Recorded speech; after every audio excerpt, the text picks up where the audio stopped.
Hello everyone, welcome back to another video. This video is going to be a little bit different because I get asked a lot, how do I draw bodies and poses, and I thought I don't want to do a tutorial because I think I've got a lot of bad sketching habits and I think there are so many more people that are more suited to telling you how to draw bodies, but I'll show you how I break it down. I kind of just draw the head because I feel like the head is a good starting point, and I kind of break it down into a cube shape with a circle, you know. It's a little bit off, but oh well. And then kind of like, it depends on what kind of pose I'm doing, but I'll just draw like a line of where the body's going to be. And then what I try to do is I try to make the chest like a squashed box, if that makes sense. So kind of like this, it's kind of like a box that has been in the mail a bit too long. So yeah, that's the chest, and then follow the line down, and there's loads of guides of how big you should make the chest to the waist to the hips. The hips are kind of the same, just another box. Because how it works is kind of like the shoulders are kind of like the coat hanger of the body where everything kind of hangs from it, and the hips are kind of like a bowl, a dish, because they kind of hold everything in, kind of like a pasta bowl, you know, all the squiggly bits are kind of held in the hip area. So yeah, that's kind of like the really basic way of drawing a body.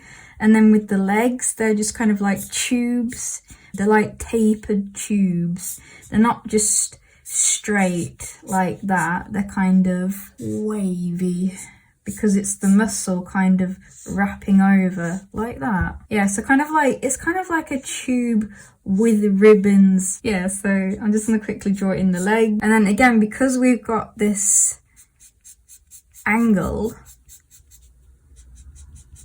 kind of makes things easier because now there's room for the arm. And again, for arms, I just kind of, depending on the pose of the arm, I'll just kind of do it like this, some squiggly shapes. But again, it kind of represents like the muscle that wraps around. So again, it will be like a tube like this that kind of folds into a bigger. And then again, with the hand, it's the same. It's a box, like a flat box, maybe with a little bit of taper to it because it's not perfectly square. And again, this works for different angles. So if you want to draw the box, so this is like the top of the chest and the neck would be here. And again, it's kind of like a triangle shape at the front because it kind of comes out the chest. It's like round.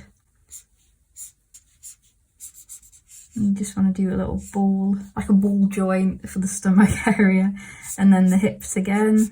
And the good thing about this method, I feel like it's quite good for character design, because depending on the character, you can make this box really tiny for like really skinny characters, and then thicker for the thick characters. And again, the hips to hold the spaghetti of the body. And I find it's very easy to do poses as well. Again, I'm just gonna, because I feel like a lot of people have trouble with foreshortening and it is very difficult. But with this method of drawing bodies, you're breaking it down into 3D shapes, which really helps. Don't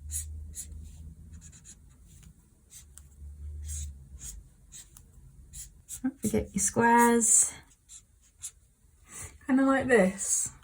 And again, this is an even more simplified version. Because it's too easy to get caught up in details when you just want to break it down into really, really simple basic shapes. Just experiment with different boxes. So yeah, this is a really short video. I don't know how helpful it was, but I do get this question a lot, so I just thought I'd show kind of the way that I break it down. So hopefully this was kind of helpful, and I will see you all next time. Bye!